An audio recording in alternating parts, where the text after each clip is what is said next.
Here we go. Late night happy hour on a Monday, busy Monday. 2 football games today. We got baseball. If anyone wants to talk a little baseball, we got a bunch of other stuff to get to. That's a good tease, right, John? Number one guy in the radio business right there with an awesome tease. Yeah. I nailed it. What's up, Allie? Nailed it. Oh, not a lot. Long day. I watched a lot of baseball today. I was just kind of checking in with the football, but it was some good baseball. It was a good game one day. Yeah, actually, I tried to. I wanted to watch the baseball game, and then I got wrapped up in the bet I made on the football game, so I had it on the secondary screen. I was a little disappointed. I thought Blake Snell. I was expecting some pretty big things, and Snell has had trouble with the Yankees, man, and it popped up a little bit again today. And Cole kind of grinded a little bit, but it was a disappointing day. It's also disappointing because I bet on the Rays to win the series, so. I thought about doing that, but I did it with the Cardinals. Like I took the Cards plus 160, and then game 2 I took the Padres plus 190, and I was golden. But their series price was like plus 110, wasn't it? So I just went with the game, and then I hedged it like right after the Rays caught up and took the lead with that. I think it was a 2-run homer or Chu hit it. But anyway, I immediately jumped on the Yankees plus 140. So I got on both sides of that bet and just let it ride. But I was on the over too. So I thought it was an easy over 7, but agreed. Totally disappointed in Snell. Totes. Who raked for the Astros, Springer and Correa? Dude, it was so stupid. Yeah, everybody. All 4 of them. Correa had 2 home runs. Springer was in the middle of it. Altuve had like an RBI double. It was stupid. And it's funny. Like I was actually talking about this today on the show. Like the Astros, and I think Dave. We talked about it with Dave on Friday, Steve. Like, the Astros, they were an underdog coming into this series, and I think part of it was like market dislike, and they didn't do that well against Oakland. I totally get that, but it is interesting that we have 2 series that started today. New York did not do well against Tampa Bay in the regular season, yet they were favored. You had Houston taking on Oakland, and they did not do well against them, but they were the underdog, and it got to as high as I think plus 120. But there's something to be said that you've been there and done that. Kind of sucks, right? Like the Astros are kind of dicks, and I don't really want to see them win, but they've been there, and it's kind of helped them out up to this point. Well, I'm from Houston, and I work for the Aviators, who we all know is the athletics minor league team. And so I text my betting conglomerates in the middle of that and was like, I don't even know who I'm rooting for. Like the umpire in me can't really root for the Astros. I don't feel good about this. And then I tell myself, I'm like, but everybody cheats. They just got caught. Everybody cheats. You can't fade your own team now. So I didn't bet on that game at all. But I was kind of rooting for the Astros. Allie, is that how you judge much of life? The umpire in you?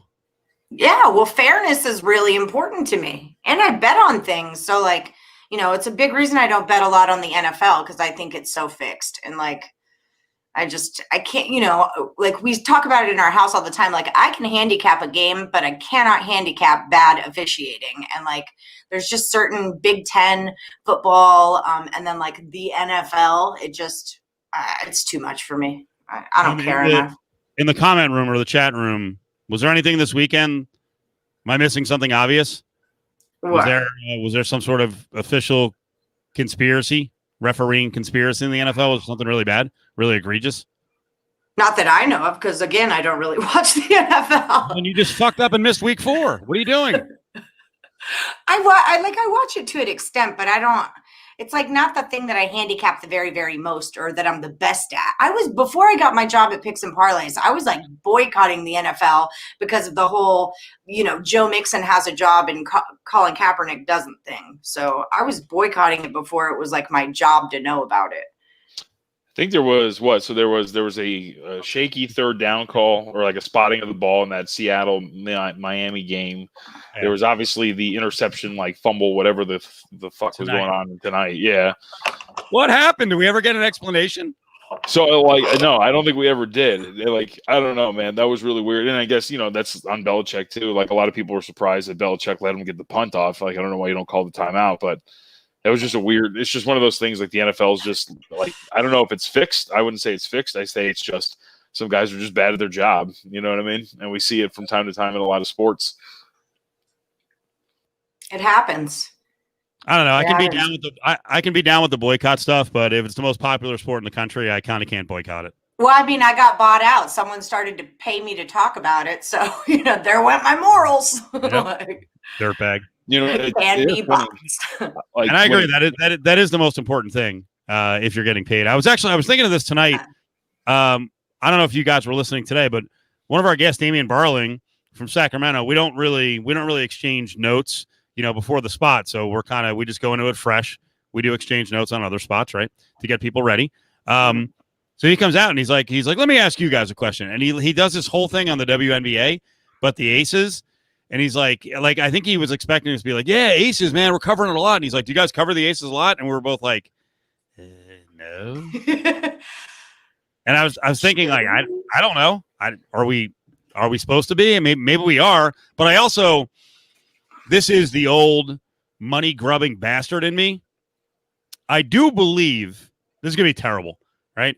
I do believe that teams are smart if they partner up with broadcasters who will give them exposure. Yeah. You know what I mean? Yeah, I'd go with that.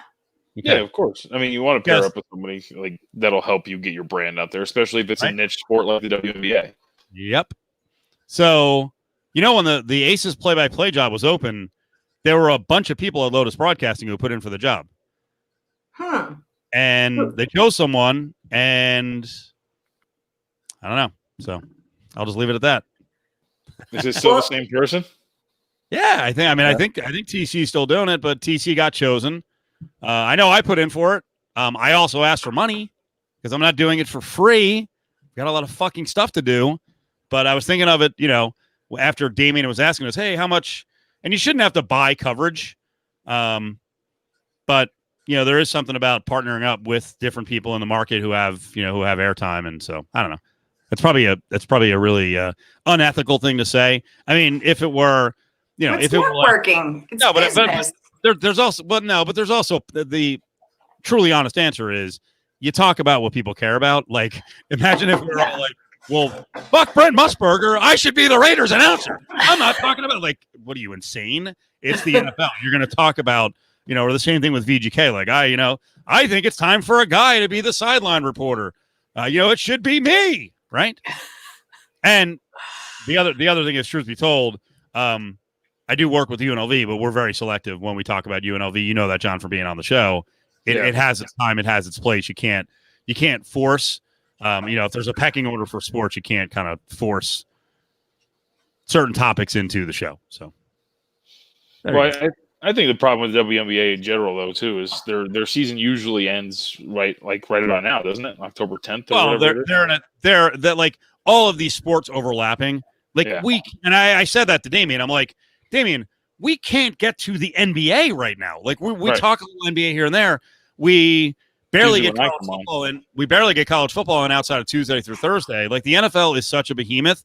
I'm a Yankee fan. We've talked almost no Yankees. Like tomorrow, I know with Adam Candy, and we'll get to some baseball. But it's just like, hey, the most important sports get most of the time, and unfortunately, the WNBA is in this like hellhole right now, competing against every big sport at the same time. Yeah. What are you going to do? Yeah, I know. And I can see as a woman, you feel strongly about it. Honestly, when I got the job to do, I had done stats for men's basketball at UNLV, and then I got put in charge of women's basketball, and I ran that crew, and I was like, God, I don't want to go watch women's basketball twice a week. This sucks. But honestly, it was once I was there, and you get to, those girls kick ass. I mean, they're awesome, and they play just as hard as the guys. I mean, you don't get your dunks and stuff like that. It's all pretty fundamental. We all know how women's basketball works. But honestly, once I started watching it, it was a whole different thing, and I had to eat crow there. So go Lady Rebels. That's what I'm saying. Brady asked, are the Aces above or below Bear Stories in the rankings on Cofield and Company? On Adam Hill days, the Bear Stories will always get the nod. What was the last comment? Someone said something. CJ Cards fan said something about Angel Sanchez is coming back for the to be an umpire, and he was saying it's crap, and he's totally correct about that. He should not. He had 3 of his first base calls reversed in 2018. He should not be coming back to do the playoffs. Angel Hernandez? Hernandez. Sorry, what did I say? Sanchez. You're a fellow ump. Show some respect to the. I was thinking Anibal Sanchez in my head. I think, but yeah, be like calling Joe he's West. suing. He's suing the MLB, and because after all that bullshit, he said now I don't get games in the playoffs anymore, and it's a racist thing and whatever. It's like, no, dude, you can't call. You can't call the games right, so you don't get to call them anymore. He just sucks. There's a lot of terrible things happening when it comes to sports, and Eric Bieniemy, and now focusing on Jim Caldwell and what's going on with Houston. Like, those are real racial issues, I think, in sports. But this is Angel Hernandez just sucks. Yeah. Mark has complimented us on our French Open coverage. I appreciate that. I actually, when I saw the highlights the other day, I was like, oh, the French. Can I ask a question? So, is that Roland Garros? Is that the name of the arena that they play in? Yes. Yeah. Okay. I think that's the name of the tennis complex. Okay. All right. Yeah, I get a yes in the chat. Is it in Paris? Is that right? God, I used to know something about tennis. It's in. Yes, it's in Paris. It's Stade Roland Garros. I'm not going to follow tennis ever because I got so much in terms of work on my plate. But like, I can sit down and watch like multiple tennis matches. Tennis is a fun sport to watch. Yeah. I can't follow it. You know what I mean? Like, from how good these guys are and the entire tournaments. And I know that like money line parlaying, a lot of these big favorites in first rounds are pretty popular among sharp bettors. But I enjoy a good tennis match. I do too. I really like tennis. I watch like a lot of that stuff though. I like to watch golf. I watch NASCAR. I was all over Talladega.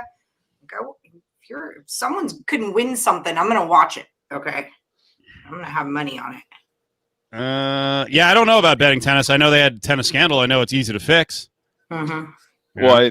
Well, I think Truth for Duluth is right. Like, a lot of guys like to bet tennis, and like I said, I think a lot of them like to get in really early in like these big tournaments. You know what I mean? And get some of these big favorites and like parlay them all together and sift through. And then once you get or like later on, then obviously, you get a little bit more. What's the word I'm looking for? Exact with what you're wagering, not just firing away on money line parlayed favorites. Yeah.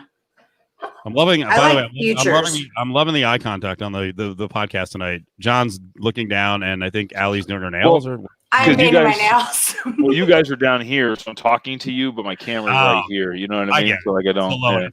It's the low angle. I get it. I've noticed a lot more people are doing the videos like from below their chin. I guess a lot of people do. I saw Chuck Esposito the other day from Sunset Station. I'm like, I don't know. I don't think it's not my best angle. I'll just say that. Isn't it supposed to be like 3/4, like the eye level 3/4? I don't know. It looks terrible.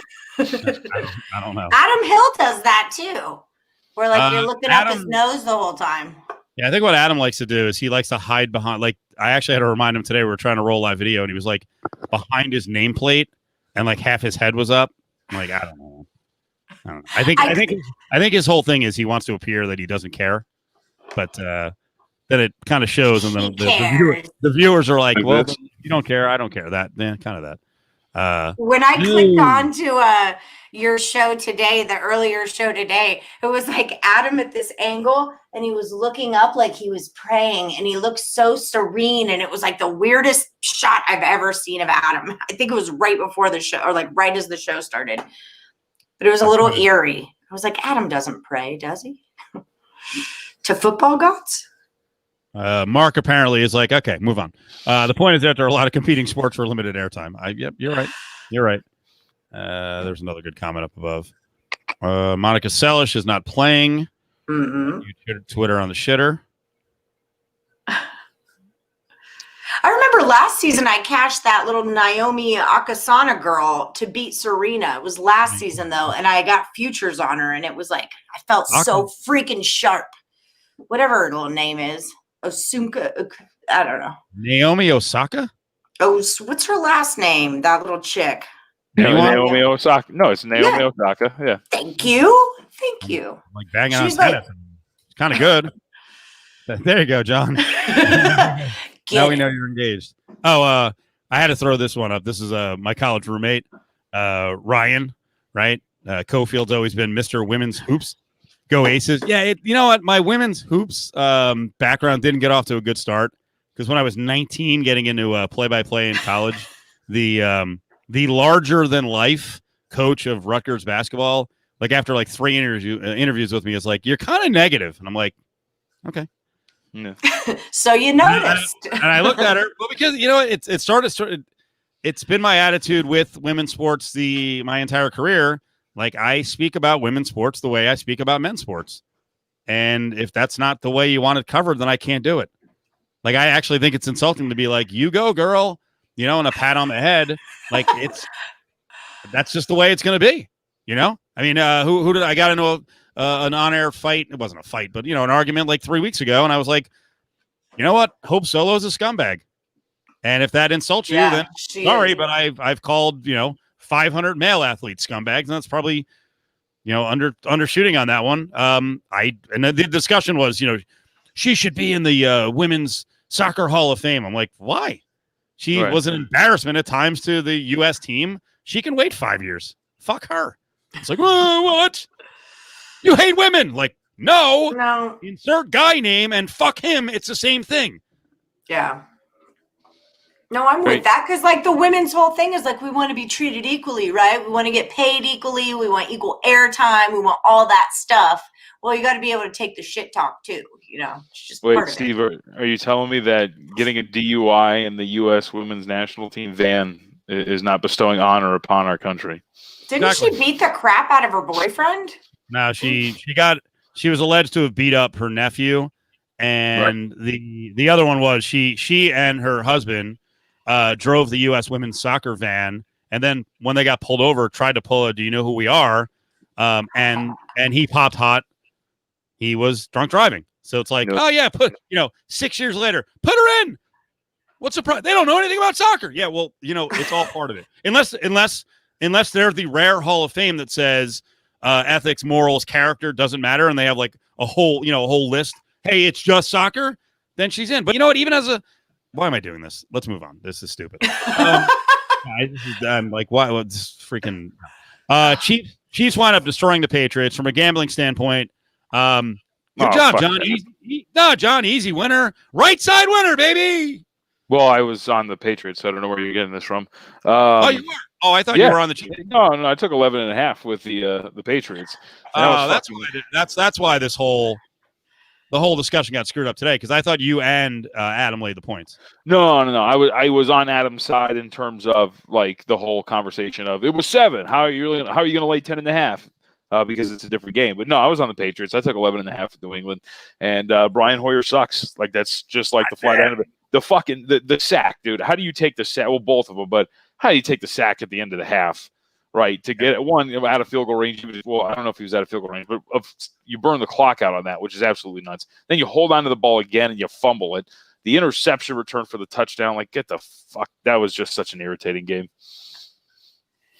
Really bad. I'm sorry. That's listen. On one hand, like I had plus 12, you had 11.5. We're looking at what 6-3. Then it's freaking. It's close throughout 13-10. I looked at when it was 13-10. I'm like, all right. I'm good here with the Patriots plus 12. Like, how can I make some money here? And I was looking at the Chiefs line, and it got as low as 5.5. I saw the total. It was 13-10, probably with 9 minutes left. And the total had been bumped down to, I think it was 33.5. Yep. It's funny. You and I must have been looking at the app at the same time. We must have been looking at the same time because I was looking at that too. And I was like, but it was on at least I was looking at William Hill. It was -5.5, like -140. And I was like, all right, I'm not. Exact same time because that's when I looked at it. Then I flipped over to Westgate. I was like, hey, do they have a decent number there? No. Then I pondered the total and I was like, yeah, the Patriots aren't scoring shit the rest of the way. And guess what? I was right. They didn't score shit. And they got a pick 6, the Chiefs did. But here's the thing. When you say right side loser, first of all, it's stupid. You lost. Secondly, it's the Chiefs. So really, is any close game safe with like 10 minutes left? No, it's of course the not. Chiefs. So you can't ever feel comfortable because that's what can happen. Although I don't count on their defense to get pick 6s. But when it's Stiddy or Brian Hoyer on the other side, buyer beware. Which, by the way, Steve, you asked the question when I was on the radio show. We always talk about this. Humans and I used to talk about it. Humans writes about it every offseason. We always talk about players' worth to a point spread. And, right, how much is a quarterback worth to the point spread? A quarterback is worth nothing to the point spread. A quarterback and his backup are worth something to the point spread, right? And so, like, if Aaron Rodgers had a backup like Matt Ryan, Aaron Rodgers would only be worth like a point or two because Matt Ryan's not that far of a back. You're right. It's not that much of a fall off. But you're going from Cam Newton to Brian Hoyer and Jarrett Stidham. Like, he might be worth 3.5, 4 points because of the difference between those two. You know what? I was totally wrong because that's what I was considering. I wasn't saying Cam Newton has some massive value. I was actually comparing Cam to the backups, and I thought Hoyer and I thought Stidham were not going to be that much of a drop off. But you know what? Hoyer's not even the one that surprised me. The lying, like the little snippets, because Belichick ain't going to say shit, but the little snippets that were being fed to the media before they signed Cam Newton, the little snippets about Jarrett Stidham, what a bunch of bullshit, dude! Like, can you imagine watching Belichick watching Stidham in practice this year, and even in whatever workouts they could do, and the ultimate conclusion is he's not as good as Brian Hoyer. Jarrett Stidham is not a candidate to ever be the Patriots starting quarterback. What a line of bull they were feeding there. He was like minus 300 to start week 1 because they put him at number 1 in the depth chart in like May. And I'm like, are we serious? Like, it's fucking May. Like, relax. There's nothing going on. We're in the middle of the pandemic. Like, yes, he's listed as number 1. He's not going to be the guy. It was nuts, man. But you're right, because there was actually talk of they could win the division with Stidham. I'm like, no way. Can I go full conspiratorial with Belichick that he fed just enough information about Pats are good with Stidham to actually, like, part of it. No, I don't think the league would have stepped up and said, oh, no, we can't let Belichick get Cam Newton, but that he convinced people that they were never a candidate to go after Cam. They got Stidham. They're good. Right. I always think there's some game at work. There's always some ploy that he's working. And it's and as he sat out there, he got cheaper, and then you can get him for absolutely nothing. And at the max, right, if he fulfills all of the stuff in his contract, is like $7.5 million. It's dirt cheap where you get him out. The ceiling's insanely high. Yeah, worked them. They need him. By the way, the best tweet I saw. What's the hospital our dear president was staying at? Walter Reed. Walter Reed. Yeah, the great tweet I saw was get Cam to Walter Reed. We've seen enough. Get him the good stuff. Yeah, apparently they can fix people in like 3 days. Yeah. Oh God, that's so funny. Truth from Duluth. He says I'm QNFL and on too. Yep. With Belichick? Yep. Dude, everything about that guy is a work. Everything. God, he fooled everyone. Well, he totally played the NFL picking up Cam Newton, and Stiddy was a candidate. He wasn't ready tonight. I'll tell you that. He was dreadful. Why did people bet the Falcons? How did that number go down? I'll tell you why. I think I know why. This is why I didn't bet the game at all, is because I think it opened at like 5.5 and it only ever got up to 6.5. And that Packers line should have been like 8.5 or 9 or something. I mean, there's no way it should have been under a touchdown at home playing the Falcons. It looked really fishy to me. It just looked super fishy. And so a lot of people were saying, hey, that's not the right number. I'm going to get on the Falcons. I have a lot of money line people just for the picks and parlays feeds and stuff. A lot of Falcons money liners, a lot of that business. I stayed off.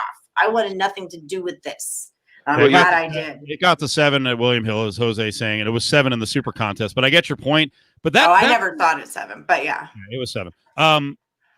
Because Truth from Duluth says I bet it at 7.5 early in the week. Oh, you got it at 7.5, John? Yeah, I felt great. I felt great watching it plummet. You did.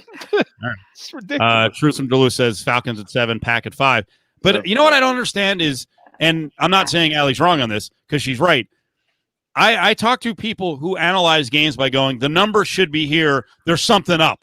Like, what? I don't like. There's some grand. Again, this would be the part of the conspiracy where I'm like, okay, there's no conspiracy. Like the sports books have something going on. Why is this number so low? Like, but to me, last Monday. But to me, last Monday night was the same thing. Why were the Chiefs plus 3.5 there? It was like, why am I getting points? It seems so easy to take 3.5 points with the Chiefs. Like, it's too easy. it's got to be the play on the Ravens. And I did play the Ravens, and that was not the play, So I don't get it, what it is about these Monday night games where, like, they're giving you numbers that are too easy. And I wonder, like, my conspiracy theory contrarian brain, is it because so many new bettors are out there and they know everyone's on primetime games and sports books want them to win, so they want to bet more? I don't know, but, like, I don't like it, and I'm off the Monday night BS because it's weird. Were you just alleging they're giving easy numbers so people can win more easily on Monday, so they get them to, they're training them to be bettors? Well, so that they want to come back and bet on Sunday when they lose all their money, and then they're like, "Oh, but I got to put more in on Monday because I cashed last Monday." I don't know. So it's like a feeling of hope I think at the of NFL week. things. It's a conspiracy where the books are like, we need to have people feeling good about themselves, even if we lose. Our bosses don't care if we lose. Remember when Zion blew out his shoe and that book in New Jersey freaking refunded everybody their money on that Duke? I think it was Duke UNC. That's different than, like, what you're comparing is getting mauled on a Monday night because it's goodwill versus a prop bet that probably has, a 50th of the total haul that one NFL game has. Like, they're willing to give back the money. And by the way, they don't lose. They're not losing the money. They're just giving it back. But why give back the money? Like, we're all grown-ups. Put on your big boy pants. You lost. His shoe blew out. That shit happens. It's a great marketing play. It started in Europe. And the American books, most of them, the obviously DraftKings and FanDuel do stuff like that. But the traditional books are like, because they're so corporate, they can, for their bosses, they can never lose money any day of the year, which is a flawed view. What Allie's explaining actually does make sense. Like, let's let them feel good every once in a while and curry favor with them to the point where they're loyal to us. Mm-hmm. And no matter what's happening, they're going to keep betting with us because, you know what? Like, Paddy Power used to do it all the time. Like, Paddy Power's thinking, like, hey, you know what? If we got a customer who keeps, remembers that refunded bet from 2 years ago, they're always going to bet with Paddy Power. Right. And I'm not saying this is what I believe. This is like, I'm a handicapper, so all kinds of different thoughts and angles come through my head all day. So this is just like the trend that I'm noticing on Monday nights right now that has kind of got me thinking maybe something's up. But I don't know. I'm not saying that I want to hear your theories. I might tear them apart, but, there's going to be some good ones in there. Right. Oh, well, let me get them all lined up for you. Believe me, we do it all day long. I throw out shit, and I get battered on the show often. So, keep firing, John. Well, we should. I think we should also remember though too. Like, it's always forgotten. Like, with that Monday night game for the Chiefs and the Ravens, the odds makers, like, the line is up. The market's the one that shapes it, right? So, like, the look ahead was 2.5. The market bet it up to 3.5. Right. So the market was telling you that they thought the Ravens were much better than the Kansas City Chiefs. It's the same thing here, right? Like, the Packers opened as a 7-point favorite, and then it just gets hammered down to the point where they're laying 5. And so, like, not only were sharper bettors taking like 7.5, 7, but then the steam follows like right behind it too. It's the market in general. Like, odds makers put up numbers, but the markets are the one that pound them out.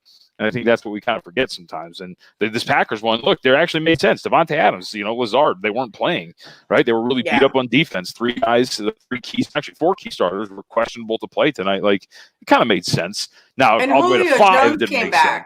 Right, Julio Jones, Calvin Ridley, that kind of stuff. So it made sense, but then you get the steam, and then you get the market to start following, and then, bettors come in, and they're like, this is getting down to 6 and whatever. Let's just keep hammering it because it's going that way, and there you go.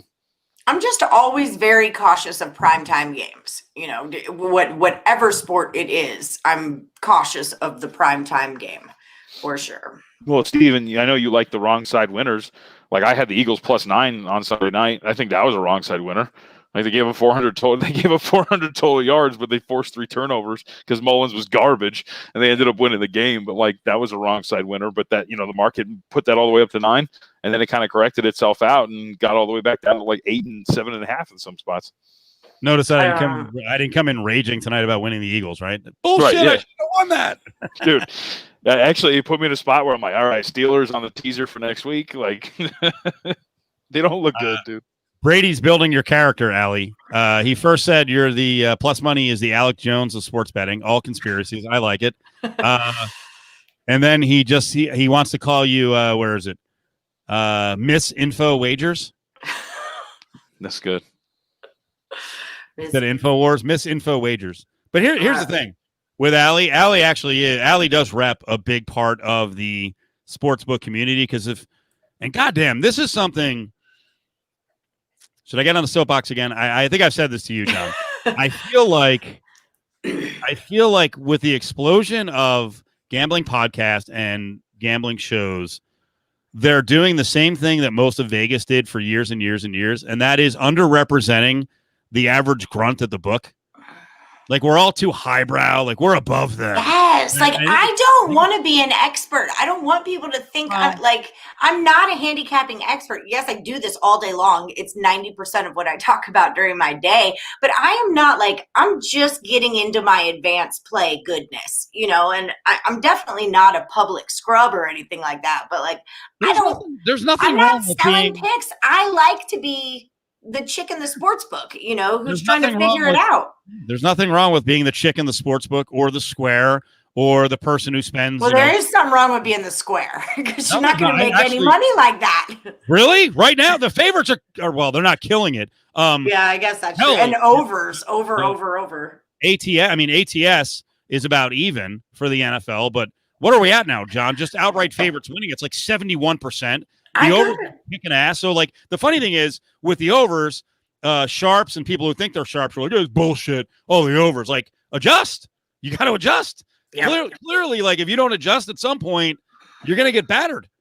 And also, the other thing is you can't stay. If you think your plays are sharp on the Falcons and you haven't changed by now, then that's on you. You're not a sharp. You're stubborn as fuck.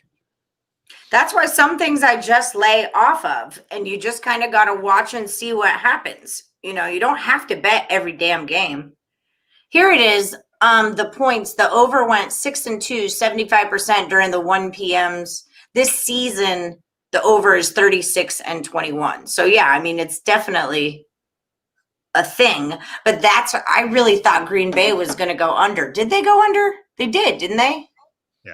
I thought Green Bay would go under because so much was on the over. It was so obviously over. It had to go under. I was that way with Memphis and SMU too. So obviously over has to go under. Well, I'd say Tuesday though. I'd push back a little bit. Like the Falcons game, for example, right? For me and for some people out there, that was a good bet considering you got 7.5 on a line that closed 5, right? Those are the kind of things that are kind of important, right? Closing line value and I guess getting that out there in terms of always getting the best number because it always helps you. You know what I mean? So I don't know, what would be a replicable scenario when you're saying if you make that bet again or if you're going to stick with this, you're an idiot. You see what I'm saying? It's just, to me, it's about getting the best number. And I think that's a really good tool for you if you're betting. Well, that's why I like in play a lot. I'm huge on the in play because, okay, dropped at 7, wait a minute, and now get 2 more, get another run, get 3 more points or whatever. So yeah, in play is great if you're trying to get the best number. But to Pro Martini Maker's point, primetime games love the overs. Both really didn't even sniff the overs tonight. Yeah. Right? We had overs of 48.5 and 57.5, at least the closing number. I think the Sunday night game went under as well, if I remember correctly. Yeah. And there you go. See, you don't think there's something to that? All 3 primetime games go under when everything else is going over and everybody's going to be on the – I'm just saying, this is what I think about when I lay in bed. So explain how the point output would be fixed. Because I got to hear that. Well, there is an explanation for that, though, right? Okay. Like we talked about, the totals. So the totals keep going over. So what do the bookmakers do? They make the totals higher. And so this Sunday, right? And so this week, the average total at the Open was 51 points. The totals on Sunday went 6-5-1. Both of these games went under the total. Scoring is still up, but totals are getting a little bit more towards the under because the adjustments have been made, right? And the totals are higher. Right. But the bookmakers know that everybody's going to be betting on the over, especially with a team like the Packers. And that game, no. I don't know. All right. I do know. I like the examination. I like it. it doesn't hurt to think about, like if you're going to handicap sports, you have to think about all the angles. You have to think, is the wind blowing in or out of Wrigley today? Is Dwayne Wade's mom coming to see him play basketball for the first time ever at Marquette when she got out of jail? Shit like that makes a big ass difference. All right, I'll get off my box. Soapbox. Yeah, thank you. All right. A lot of material there, but I will not be that guy. Should we listen to this guy? The doctor. I don't think so. The doctor. Just on first glance. John sent this over. I think this is an interesting discussion. So let's see what well, I mean, we got a side. You see the number up on the board here. If you're going to pick the game, right, clearly you're going to pick either the total or you're going to pick Pats plus 11 or Chiefs minus 11. Or, you could shoot for the moon and go with the Patriots money line. So let's see what Doc Travis says here. Value on betting on the Chiefs. I think you want to pair it with maybe a money line parlay tonight, which I'm doing. Grab the Packers, maybe somebody else that you feel good about. 11, as we get all the way out to this number, just doesn't feel like very good value to me, even though Bill Belichick has been owned by Andy Reid. In fact, look at the last 4 times Andy Reid has coached against Bill Belichick and how well he's done. I asked the staff to put this together special for me. And look at this. Last 4 regular season games. By the way, this is one. Hold on one second. This is one of the fatal flaws of the show, and we're doing it too, but the talking over each other with the fucking stupid jokes. Just let them finish and then get your stupid joke off, please, Cousin Sal. Maybe I'm just annoyed. Maybe I'm too much of a freaking picks nerd. Let's finish it out. 36.5 points per game. I've never seen this before. This is amazing graphic. Look at the yards per game. Darth Belichick there is owned by Andy Reid, and I think that will continue, and I don't see it ending, but 11 is just too many. This feels like a backdoor cover for the Patriots. Brian Hoyer comes down the field, gets a touchdown. It comes down to an onside kick in some form or fashion. Don't worry about that. Just none of that happened. Play the Chiefs on the money line. No way Patriots are winning on the road in Kansas City with Hoyer. Ooh. So his official suggestion was what, John?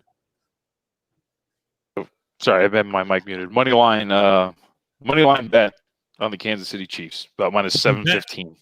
So bet the money line Chiefs minus 715. Yeah. And then take the Patriots plus 11? No, I think he was saying that there was no value in the number of 11. Oh, he didn't want to lay 11. So he was going to use the Chiefs in a money line parlay with someone you like. He used the Packers. Which I believe that money line parlay would still be well over about $1.50 that you're laying. I think it's like $1.60, somewhere in that range. I mean, no, but what I want to ask the audience is, because man, I'll have to punch up another example. Someone was touting the fact that they had a 2-teamer money line, Packers money line, Chiefs tonight, and I don't know, it paid like. It was like 3,600. It paid like 6,000. I think I have the right games, but it was like, I don't know. Is there any sense in pushing out minus 715 money lines, and then we'll see what he does tomorrow? But it kind of seems like a ridiculous premise. Like who's going to do that? Who wants to do that?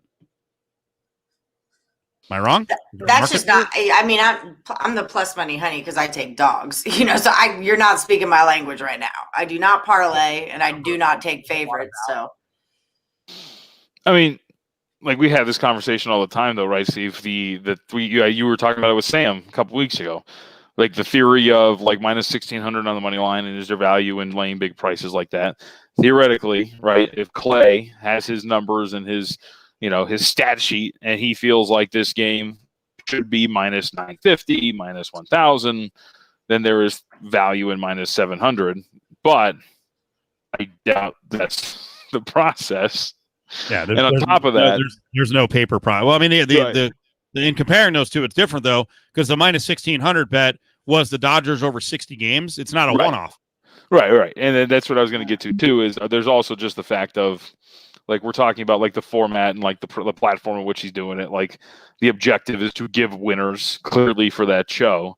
So it does come off as hollow that you're giving out a minus 700 favorite. Now I will say.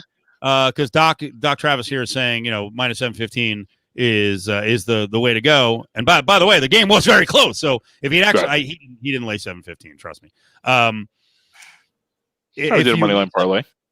well, I don't know what he did, but anyway, if it was 7-15 straight, I mean, I think that's crazy in an NFL game. I will say there can be value. I think that's what John was suggesting. There can be value even in one-offs.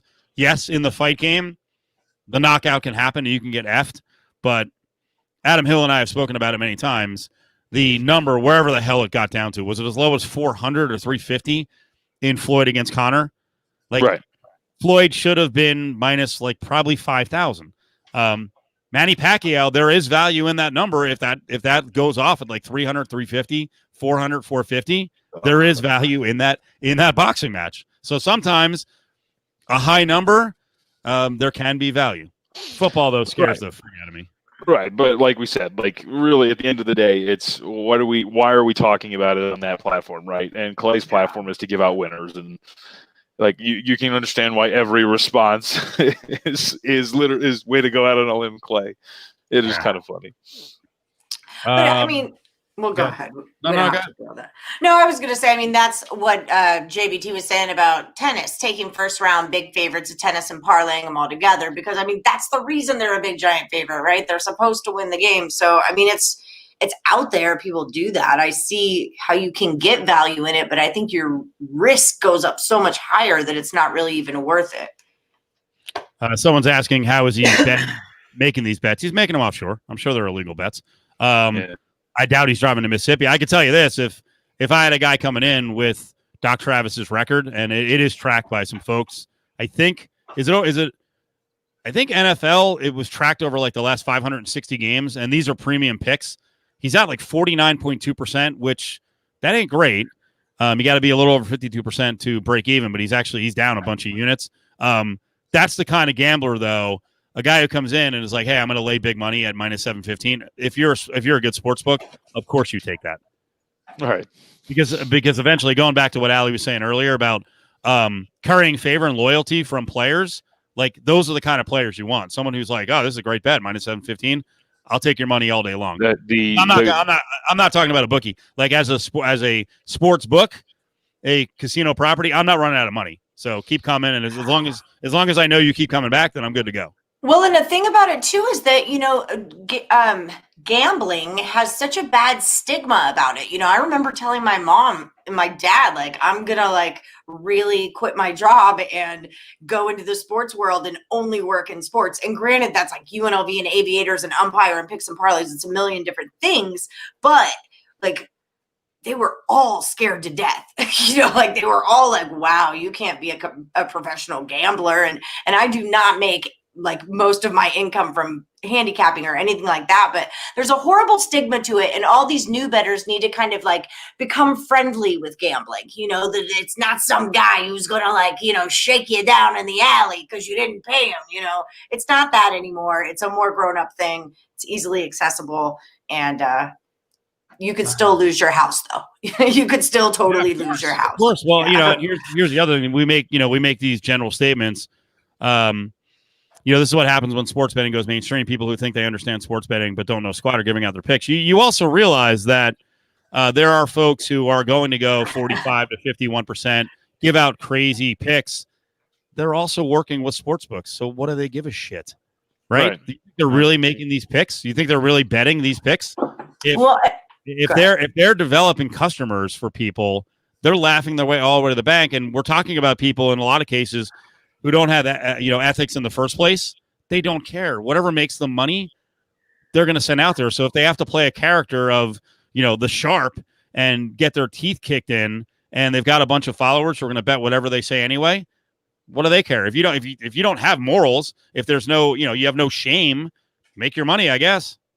I have a buddy in Texas who had given me a call when he saw the picks and parlays videos at the beginning of the NFL season. And he goes, I'm going to send you, $100, and I just want you to bet the Chiefs every week to win. And I'm like, I don't think you get how this works. I'll put $100 on your minus 400 money line if you want, but I mean, people don't get it. They're not there yet. Like just betting the Chiefs to win on the money line, or like the Patriots for years and years, just winning that bet is the win for them. They're not understanding that you just like had to bet 600 to win 100 on that game. They don't get that yet.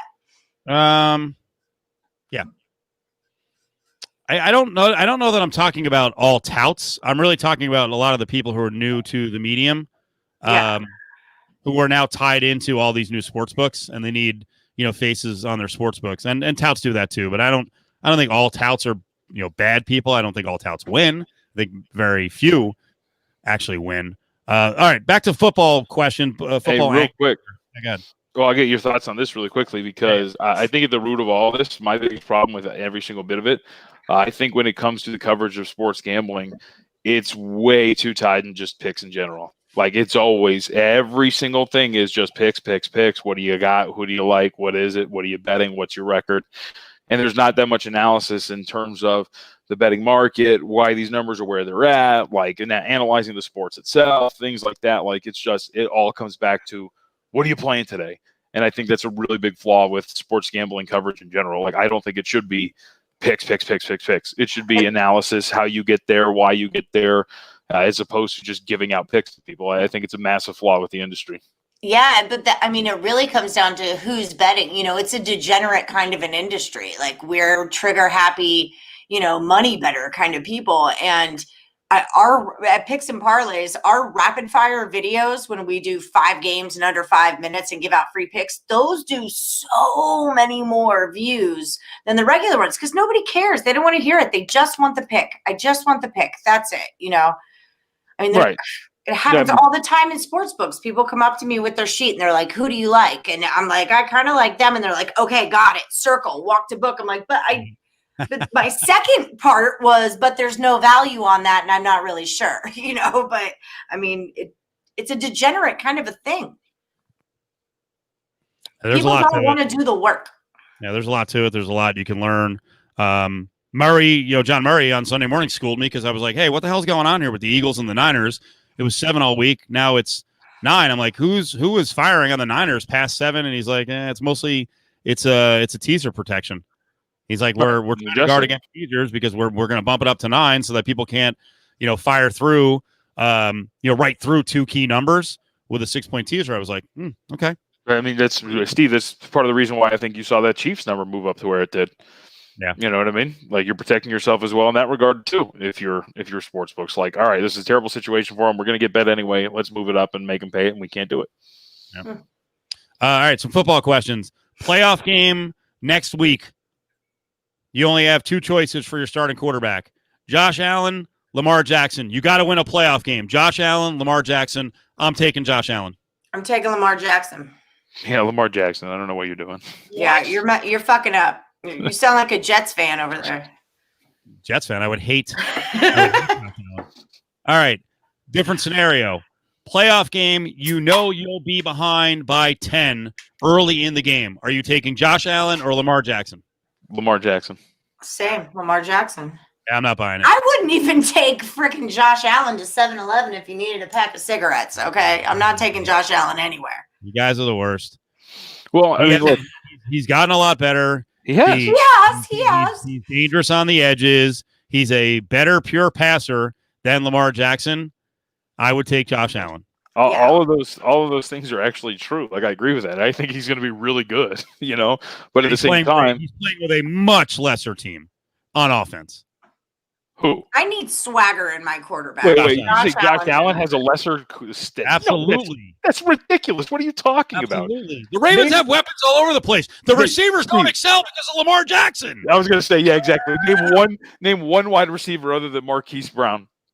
That's the problem. Is that like, that's what I'm saying. You know what? Let me go because I never got to a quick rant on the Packers. You know what? I'm tired of fucking hearing about Aaron Rodgers. They never get him receivers. You know what good teams do, like the Patriots and the Packers? They don't spend money on receivers because they know the goddamn quarterback is so awesome that they don't need to use first-round picks on receivers. They don't need a $14 million receiver. Those guys make even the most pedestrian receivers good. No, who is he throwing to right? Look at who Aaron Rodgers is throwing to right now. It's insane. Yes, it's insane, right? But Devontae Adams is still a high draft pick, right? He's their best wide receiver. He's very good. He's their main weapon. But I'd also argue the Patriots over the last few years have spent draft capital trading for a wide receiver in the middle of the season. Mohamed Sanu. They tried to get Antonio Brown. That was terrible. Yeah, right. But they've done this a couple of times now, right? Like they've done that. When they got Randy Moss, they tried to get Ocho Cinco. Like they've tried to acquire that in terms of. So like I would not just sit there and say they're just rolling shopping carts out there. It's just incredible. Like Rob Gronkowski was a really good receiver that they had for a really long time. You know, he's a tight end, but he's still a receiver. And going back to your original premise, like Stephon Diggs and that entire receiving core is much better than what Lamar Jackson has to work with. Yes. Steve, name besides Marquise Brown, name a receiver for the Ravens. Willie Snead, Miles Boykin, Chris Moore, Devin DuVernay. You Googled that. Bills. Freaking 2 touchdowns. What was it? The highest season Beasley's had 2 touchdowns in a season. So come on. Right, but it's not about Cole Beasley's a 5th receiver. John Brown is a specialist. Gabriel Davis. John Brown's not a specialist. John Brown's great.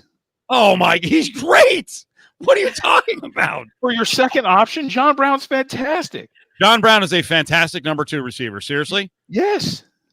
Oh my God. You're really good. If we're talking like if you want to bring in like the running backs that Baltimore has in the equation, like yeah, it's a really close battle. But if we're talking about receivers, like I think Buffalo has clearly the better receiving core. Baltimore has clearly the better backfield and depth of talent back there, right? If we're doing that, then it's kind of a wash. But like overall, to me, when it comes to Josh Allen, he's really good. I think he's got a really high ceiling. I think he's going to be great. The physical profile, everything that he is, like everything's pointing up. But you still have the wild moments. He did lose 3 fumbles, right, in 3 straight games before the last game. He still runs backwards in the pocket when he's not supposed to and tries to get rid of the ball late and gets sacked, going right out of the sideline in that Rams game. He gets lucky because he put the ball in danger. Like, he's still got those problems. The Raiders game, Stephon Diggs, that was a touchdown, but he threw him down essentially because he couldn't put it right where it needed to be. Like, there's still those small things. I just like Lamar Jackson because I have seen more consistency from Jackson in this time. If we're talking about just winning a playoff game, right now, the way Josh Allen is playing, he's the choice to win a playoff game over Lamar Jackson. No, like I disagree with that because right now he's still making all those wild plays that I'm talking about. Yeah, that's the thing about Lamar Jackson is he's that kind of guy that'll pick up his team and carry them to the win. I don't see Josh Allen. I see the Bills 2 weeks in a row now, maybe 2 weeks in a row, almost blow their huge lead and outright lose the game. Their defense is super overrated. They didn't almost blow anything against the Raiders. They didn't. Oh, no, they were in control of that one, but they did almost blow it against the Dolphins. I think. And the week before against the Rams. I'm thinking the Rams and the Dolphins. Okay, we'll leave the Raiders out of this. I only made one bet on Sunday, and it was the Bills -3. So I respect Josh Allen. I'm with you on that, but he's not playing for me in the playoffs. I need a guy who can pick the team up on his back and freaking get the job done, and that's not Josh Allen now. Not right now. He just did it 2 weeks ago. They blew the lead. He was facing a 3rd down and 22. He delivered a beautiful pass to the very pedestrian Cole Beasley, allowing Beasley to get 2 more yards for a 1st down. That was a gigantic 3rd down completion. You just can't trust Lamar Jackson to make these completions. You can't, but I can. Maybe you can't, but I do. Keep doing it, but they haven't done anything in the playoffs yet, so. Right, neither has Buffalo. Neither is Josh Allen, Neither is Josh Allen, but we're talking about what's happening moving forward. Right. I trust Josh Allen more than I do Lamar Jackson, especially if they fall behind. Yeah, that's fine. I mean, I trust Lamar more, but I'd also say, like, your big argument about how he did it and led the comeback, they should have lost. They should not have gotten that. They should not have gotten that penalty. We're not going to do should have, could have, would have with PIs. They happen. Woulda, coulda. Right, but I'm just saying. Benefit. Right, but I'm just saying, in that moment, they have lost. You can give him credit, I guess, for getting a penalty, but they shouldn't have won that game. And the reason why they fell behind was partly because of him. Like, the reason why they blew that 28-3 lead was partly because of his play. I think that's a big thing to ignore. By the way, this is not a better question because this one's not even close. Better question is gross. Dak or Lamar in the playoffs? Dak. That's not even close. Come on. You picked Dak? That's what you said? That's fucking blowout. Is it? I've never seen Dak in the playoffs, to use that argument. Yeah, he can't get in because they hired a shitbag with Mike McCarthy, and their defense sucks. Right, but then if we're doing that though, then I can make the argument that the reason Lamar can't come from behind is the way they built that offense, and if he's in a better one that's well suited for that, then they've built the offense because that's what Lamar Jackson can do. Those are his limitations. He's a tremendous runner. He's great on the edge against substandard teams. When the best of the best defensive coordinators go against Lamar Jackson, they've got him figured out. I swear to God, I think Chiefs Ravens was a throw. I swear that someone like whispered in his ear, "You got to give this to Pat." Like he the whole game from the kickoff, he looked like someone killed his fucking puppy. Like it wasn't normal. It wasn't like, "Come on, let's do it." It was not normal Lamar Jackson, and it looked like it was fixed. I gotta go pee. I'll be back in 1 second. Yeah. Now I'm all riled up. I mean, yeah, it's not fixed, but yeah, I'd say that the Chiefs are just really good. All right. Raiders adjusted win total. It was 7.5. Do you want to keep it there or drop it? Take a look at the schedule. I'm going now 6.5. Let me see. Yeah, let me see what they're. Even though they're 2-2, which I feel like I remember is actually a kind of solid start by the numbers, right? Yeah, I thought they were going to start like 1-5 if I remember correctly. So this is I don't think I'd adjusted. But let me look. The problem is the back end, which looked easier on paper. Holy crap, dude! They could lose their next 3. I know. Start going through it, man. It ain't good. They do that. I mean, theoretically, they could lose their next 4. Like Justin Herbert's not that bad at all. So we're talking about at Kansas City, home versus Tampa Bay, then back-to-back road games against Cleveland. That Cleveland game could be ugly. Cleveland could destroy them. Yeah. Denver, the run game of the Browns right now, the way that the Raiders defense is playing, the run game of the Browns in 3 weeks, that could be not good, man. Not good at all. Yeah, you're talking about you could realistically see 1 win from now until November 29th. That's tough. And even then, like at Atlanta, like how big is the gap between Las Vegas and Atlanta? I don't think it's massive. That's a toss-up game. Right, like that's a 50-50 within a field goal. The only game I would say the rest of the way where I'm like, hey, they're going to win that for sure. Not even for sure. They better win the Broncos at home. Right. Because I have no idea what the Broncos have a quarterback at that point. I'd even argue that I don't know if they should, but the Miami one is one you would assume that you could win as well because you get them at home. Yeah, that's here. Okay. Yeah. I had him 4-6 the rest of the way. So what wins against the Broncos, Dolphins, Jets? I did a split. Yeah, I did the Jets and I did a split with the Chargers because again, by the time they play the Chargers, either spot, I gave them a home win against the Chargers.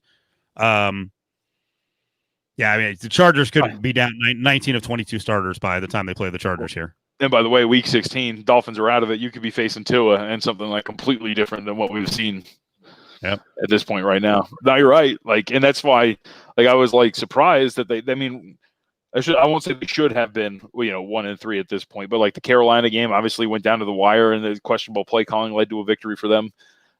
You get a really good win over New Orleans, but these 4 teams, 2-2 is better than they could have been, but it's the like we obviously we did a lot on a Raiders Monday, and a lot of it was negative today. It's because of the direction they're going in. Like it doesn't seem like the defense is trending in the right direction.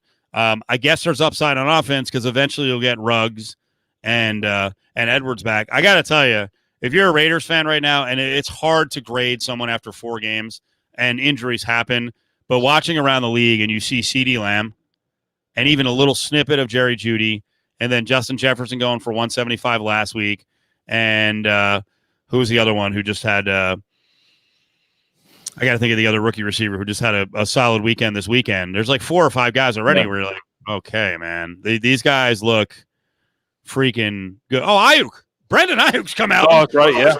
First 2 games, you're like, he looks good. It's like Debo too, a little smaller. I mean, he was their only option, so maybe he's just like, let's just give it to the kid because he's got nothing else going on. But you're right, like the CeeDee Lamb, like there was a drive in the Cowboys-Browns game where they went to CeeDee Lamb like 4 consecutive times. It was like end around, check down, deep post, out. Like they love that kid, and he looks really dynamic. The play that he made, like the catch that he made, where Dak tries to fit it into a really tight window and he gets tipped and he dives to the ground and catches it before, just snatches it out of the air. Like he looks insane. And then Jefferson too. Yeah, how about that? Like these last 2-3 games, like out of nowhere, they're like, oh yeah, by the way, we spent a really high draft pick on this kid. Let's see if we can get him involved. And he's just been insane. Yeah, Allie, I would agree with I agree with Brady here. I mean, did you throw out the funnel, or can you not? Hold on, you're muted. Hold on, go ahead. It's a 2-hour show. I gotta pee. I drink a gallon of water every day. I get it, but can you just not use the empty gallon jugs, put the funnel in, and pee while we're on the air? We're not going to know you're doing it. Oh yeah, it's loud. No, that's a good point. Well, put a little water base at the bottom of the water jug. You knew I was painting my nails. You don't think you're gonna know I'm using a pee funnel? I did kind of I did kind of sniff that out. But they're done. Yeah, they look good. They look good. I'm a multitasker. I have some nail ladies who you can go to. Come on, spread the wealth. You're making all this money now with picks and parlays. Spend some money with my friends. Their business is slowed down. I do the dollar store and I get the glue-on ones for $1, and then I rip them off as soon as I'm done with the show. She doesn't have the same prostate issues men over 50 have to deal with. All right. Yeah, well, you don't have a lot of issues that women have to deal with, Kay. That's a good point. I'll send you a large pack of tampons and you can figure out what to do with them. Yeah. Truth from Duluth. We've all walked in on our ex-girlfriends pissing. We're not losers in here. So. I don't mind. I'm a free peer. All right. Clearly, I have a pee funnel and I showed you all a picture of it. So I'm cool. Twitch. Yes, I did. Exactly. I'm a rebel. I'm a rebel. You can mute your own mic. We'll know what's going on. It's not a big deal. You squat a little bit. You're good. By the way, has anyone, Allie, are you a open door pisser? Yeah, totally. I hate that. 100%. I had a girlfriend who used to do that. I hated it. I'm like, just close the door. I had a boyfriend that pooped with the door open, and that was like deal breaker. Yeah, like not having it, dude. John, you got anything on this? Bathroom etiquette, girlfriend, boyfriend, wife, husband. I think it's what's it called? Well, our setup's a little unique. I can even show you. So like that's my bedroom door that's closed. That's the bathroom door. So sometimes like I'll just close the bedroom door. You know what I mean? But I'm usually more like if my wife is here, doors closed. If nobody's here, doors open. Yeah, I'm a giant fan of their separate bathrooms. I have my bathroom. She has hers. That's mine. I'm working in there. I got the computer. I got a table. Best of all, I actually installed a fan. I have a goddamn fan blowing on me. Like, I'm not getting hot up here. How long are you? Why do boys take so long to poop? Like, it is the longest thing ever. It's a fun pass, and the whole time, if you guys are talking, we're like, what? Can't hear you. Sorry. Still going to the bathroom. Oh, my average time, 45 minutes. Yeah. You know me so well, Brady. I get naked to poop. No, not at all. No. Well, that's only when you got really bad, like when you got the shits. Like when you do the naked pooping, that's when you got the shits and like you're sweating and like it's just terrible and pain. Like that's what you have to do. Dude, you got to put a fan in. I got a wall fan. It's beautiful. I've never even turned it up to 3-speed. I'll freaking blow myself out of the bathroom. One of the things that I've actually always wanted, and I've replicated it, but it's not the same thing. Have you guys seen those squatty potties? Yes, those are supposed to be so good for you. My rich clients who I used to paint houses and clean for have them. Steve, have you seen these? Steve, do you know what these are? No. Yes, I totally see. I was just, I'll do it again. I make a reference every freaking show we do. I saw someone pimping one up on TikTok the other day. But they've been around for a while. I want one of those. Squatty potty is the way to go. But I've also, so maybe the chat will understand, because I don't think that you two are going to understand this. The new online game Among Us, which is my kid is so into that. So I got it on the iPad. That shit's dope. And so like the last couple poos have been a little bit longer because I get locked up and playing Among Us for like a minute. That's what he does. So is Among Us okay for a 10-year-old to play? Oh yeah, it's like a little cartoon game. Okay. Like you kill people, but it's not like overly graphic. Dude, let's go pickle. Let's all play right now. I'm saying. Yeah, what's your username? Let him hit you up, you guys. I'm just JVT, so I can just we'll play. All right. It's a pretty cool game, actually. He loves it. He just got it like last week, and he's all over it. It's dope, and it's free too. Yeah, that he loves. It took him right out of Roblox. So for those, by the way, for those who don't really understand, you're a group of, I believe it's 10. One of you is considered, you can play in different groups, but one of you is an imposter, right? And you're trying to fix this essentially spaceship that you're in. But one person among you is obviously sabotaging and killing you as it goes along. And when you find bodies, you can call emergency meetings and you have to discuss in the chat room. All right, where were you? Like, where was the body? And you can, you try to talk your way out of it and shit. And so I keep hearing him say, I know it wasn't you because you were in security. Like, is that a thing? If someone's in security, they're not the guy. Yep. Well, no, it's just like if you're with some, you know what I mean? Like, I was with, like, for example, the other day too. That's right. Yeah, that's right. Very true. So so is my kid. So you guys can have a shitting in among us together. Yep, it's good. Well, I just want everyone to know when it appears that I'm reading straight off a depth chart, which, by the way, I do that all the time. I'm arguing with someone. I'm going to have the information in front of me. Right. If I sound super prepared on rosters and stats, I probably prepped while dropping a deuce. So anytime you hear that on Cofield and Company, that image can pop up now. Those are my best prep times because it's the most quiet area of the house. I poop in a different bathroom. Like, I do all my peeing open door in the main bathroom, but like I'm the only person that uses the other bathroom, and it's like it's my she shed or whatever. Is it a big bathroom or a small one? The big one. It's the bathtub bathroom because that's my bathtub too, and no one ever uses that besides me. So I don't know how people use these bathrooms in a lot of the masters where there's a separate room for the turlet. That claustrophobic stuff, I'm out, man. I can't do that. Like the walls are closing in. I got to stretch my legs. I got to be able to bounce the ball off the wall. Yeah. I need room for my computer, the desk, everything. The desk. You need like one of those hospital things that rolls in, like the tray that you can raise up. I actually use the food trays, the little TV trays.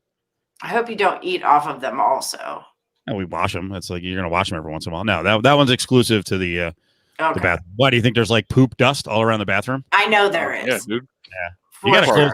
Yeah, you gotta. You find this out at some point. You gotta close the lid. Who knows what's coming out of that? You gotta close it when you flush it, because when you flush it, all the poop particles fly up. And yet, there's no lids in public bathrooms. So imagine all the poop dust that's in a public bathroom. Dude, I don't. That's why I don't poop in public. I don't. Yeah, I'm the same. Dude, there was one, Steve, I think you'll appreciate this. I had for Visa, and we were all the way out, and I was at the Newark airport, and I got such a bad bout of food poisoning from like a breakfast I had ate that day. And I'll tell you what, man, Newark. What airport? The Newark one. Oh no, dude, and it's like it sucks. Yep. And it's like rush hour. Like there's like 60 people. Every single stall is taken, and I'm hurting, dude. Like it's not. This isn't like power through. This is you're either doing it in front of everybody or you're finding somebody. You're finding a spot to do this. It was the worst experience I've ever had. I hate using public bathrooms. Hate it. Did you eventually just go completely rogue and just bend over and crap in a urinal? No, I found one. I hated it. I hated every second of it, and I felt disgusting, but I had to. And I will say, as I see Brady, the family bathroom. So Brady, my first job was at Albertsons. I was the courtesy clerk, and I would work the night shift. At night, if I had to poop, I would actually use that time. I would clean the family bathroom, like really clean it, like deep clean it, and then take a magazine from the stand and then go and poop in there. So what's your thing? Because I'm like not a public pooper either. My first public poop, I remember I was like in the Bellagio poker room, and it was like 2 a.m, and I went to the very last stall of that bathroom, like between the poker room and the sports book. Is it like a smell thing? Is it like people will walk in on you? Like, why don't you like to poop in public? Oh, it's because people are like that gross, fat, hairy guy that was just blowing it up was just sitting here, and I'm not about that life. I might as well. Seriously, you might as well go up to a stranger and tell them, "Hey, let's rub our naked asses on each other." Like it's disgusting. No way. Can you imagine getting COVID from someone else's ass? Right. That's how you got it. Ugh. Not good. Ugh. Gross. But that ground to a halt. Yeah. I can do it. Last NFL question for you, and then I've got a picture to show you, and then we'll get out of here because John's got to get up early, and I know plus money honey has a big day tomorrow, I think. I don't know. I do. Which job will Eric Bieniemy pick? I saw this question from a Clarence Hill who works at the Fort Worth paper. Eric Bieniemy, the offensive coordinator from the Chiefs, will pick the Texans, the Falcons, or the Jets next year. I'll hold my answer. What do you think? What's the best job? I think I would rank Texans, them the Falcons, or the Jets. I think I would rank them Texans, Jets, and Falcons. I would go Texans, Falcons, Jets. Because if he's coming from KC, he's already got that offense thing going. And I think the Texans have that offense already kind of set up. It's just not working out. I think the Texan, this is like from my Houstonian friends, I'm from Houston. I was like having this conversation with a few and they're like, Deshaun Watson is tanking. He's pissed off because they got rid of Hopkins and they want Bill O'Brien fired. And so I literally text 3 different people today and say, Watson got what he wanted. That was like the consensus through my Houston football friends was that they wanted his ass to go. So I'm just putting that in your pipe to smoke it. I think a lot of people wanted them to go, but like Steve, if we're like looking at the jobs themselves, like one, it's hard to find the franchise quarterback, right? So I'd assume as a head coach, you'd want to go to a place where they have it. So like Watson would probably be what makes the Texans the most attractive spot and the division overall, because look, like the Colts look like they're going to be pretty good this year. That's a 1-year deal for $25 million for Philip Rivers. They're looking for a quarterback after this year, right? Titans aren't that good. So like that's a winnable division. So I think that's why it makes it most attractive. The Jets division looks a little bit weaker, right? Like outside of the Bills who look really good, the Patriots don't look great. And you maybe have a quarterback in Sam Darnold. With the Falcons, like you're in a tough division and Matt Ryan's nearing the end, like, and the defense sucks. Like, I don't know if I want any part of that. My prediction is he won't get any of those jobs. Do you think he's waiting to take over for Kansas City? Or do you think it's going to be another one of those ridiculous things where he just doesn't get a job? He doesn't get a job. That's and stupid. I'm not sure that it's ridiculous. There's obviously some goods on Bieniemy that people don't want to speak about, and it goes back to the days of Colorado, right? Some problems with women. And this is spread around the league, and this is why he's not really been considered a serious candidate for any of the jobs. The job I think he could get is Atlanta. I think there's a lot of stuff at play in Houston in terms of, I'll say, diversity with coaching, although Romeo Crennel at 73 is going to be the coach for now. Right. I'm not sure that Bieniemy gets a job this next season, and you want to talk about people screaming bloody murder? Oh, they're going to go freaking crazy, right? Right. So What about Jim Caldwell? I mean, he's been out of the picture for a while, but dude, here's the bottom line. I think any little blip or excuse people can make when it comes to a black coach, they will find the excuse. So now Jim Caldwell is just too old. He's too old now, right? Meanwhile, like he should get all this extra credit for what he did with the Lions. Look at the Lions balls. The guy won 9 games twice, 10 in another, and his failure season was 7-9. Yep. They're terrible. Damn, you got to feed that cat. Why's the cat My going cat's crazy? freaking out. There might be another. There might be. He's all the way mine. outside in the backyard. No, mine's in the kitty tower sleeping. No, that's mine. There might be another cat in the tree. So can I tell you on the home front, I actually installed something. I'm really proud of myself. Every once in a while, I buy stuff, and then I'm like really, really happy for a couple of days because I'm like, why didn't I have this for the longest time? I went on a lighting kick, right? So I bought some lights for the backyard. They were a total flop. I want to throw them into the freaking garbage now. But I did succeed on 2 or 3. Have you seen the commercial on I don't know, whatever, on CNN, right? It's like a Bell and Howell product, but it's this light for the garage, and then it's got the drop down. It's got like 3 or 4 leaves, and it drops down, and it's got LEDs. Oh my god! Oh, the new light in the garage.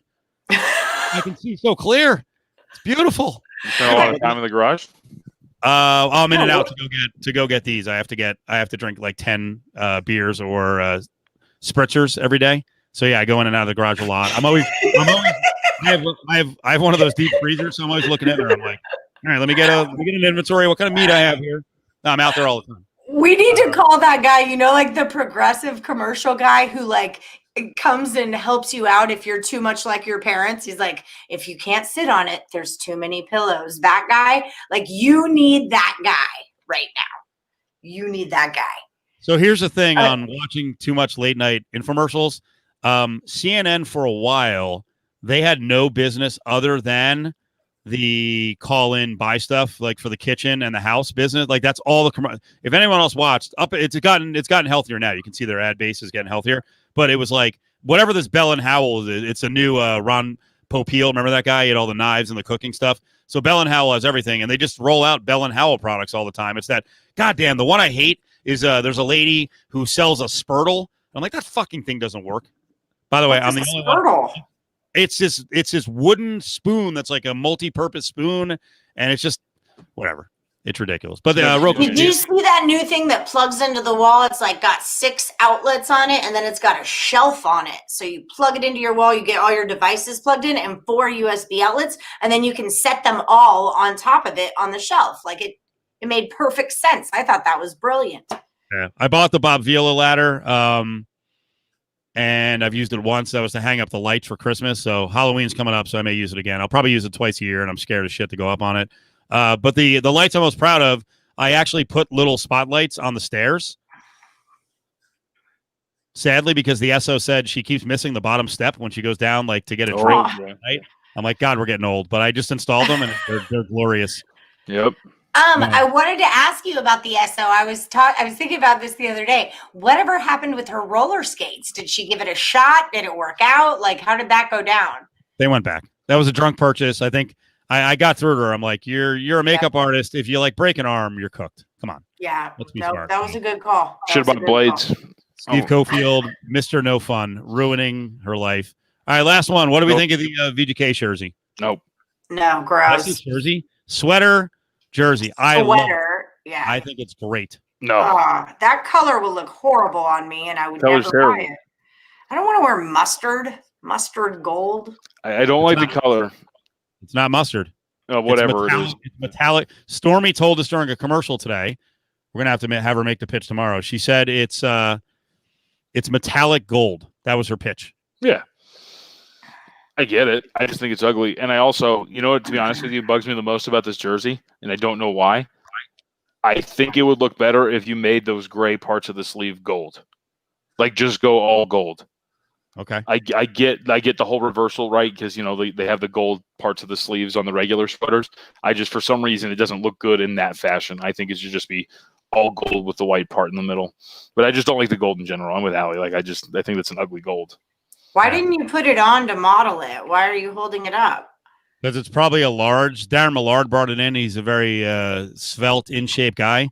And I'm fat, so I generally don't fit real well in a football jersey, like fitted football jerseys and sweaters. They don't fit. So I know my weaknesses. It's important. It's important. I made sure that my hair was on fleek and that I gave like a. I'm now trying to learn with a mask like how to make a face without my mouth. So you just have to do something with the eyes. So I'm trying. No, dude, I've been doing more when I'm out with my mask. Like if I get something, I'll do this. Like I'll smile with the eyes a little bit more, like because I want them to know that, like, right, like I want them to know that, like, I appreciate this. If I'm smiling, I'm saying hello, so it's thank you. Yeah. Thank you. Allie, what's going on with your total chaos concept?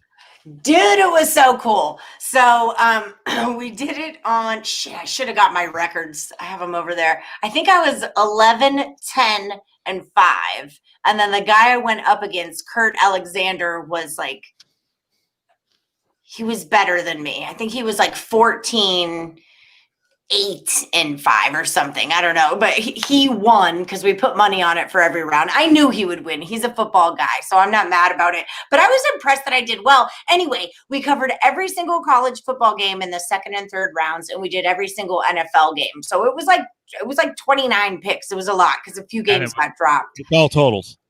All totals, totally nice. All totals. It's called Total Chaos. We're going to do it every Saturday morning at 10 a.m. I think this week we might just focus on NFL more and then do some big time college games, just because like for marketing purposes, we shoot it on Saturday. This way we can use it more time. But yeah, it was really fun. And then at Picks and Parlays YouTube, we do like a 5 free pick, 5-minute video for college, and then a 5 free pick video for NFL also, all totals. So definitely check it out at Picks and Parlays YouTube channel or picksandparlays.net, Facebook, Twitter, all that jazz. John, what's on VSiN? It was VSiN? really cool. What's on VSiN this week, John? Well, our usual crew, right? Monday through Friday, starting with Mitch and Paul in the mornings. I'm on every day from 10 to 12. They make you, not everyone. You don't have to pump everyone else. Oh, okay. Well, you said at VSiN. They make the big money. They get the promotion. You pick your 10 o'clock. Yeah, 10 to 12 tomorrow. What do we got tomorrow? Tomorrow. I don't remember. But it's going to be a great show. Our show is fully booked tomorrow. Ari's like, yeah, it's all done. I'm like, who's on the show? I have no idea. Yeah. I just know that we're going to do we'll have good in-depth analysis on the NBA Finals, baseball as well, because it's a big day of baseball. And, pretty much it. All right, guys. Good job tonight. That was fun. I don't know how we turned into degens and started talking about gambling conspiracies. I like that. The poop talk and the bathroom talk. I actually love that. I love that. Well, we didn't turn into degenerates. We are degenerates. That's the difference. John's got to go into the bathroom and play his game and also prep.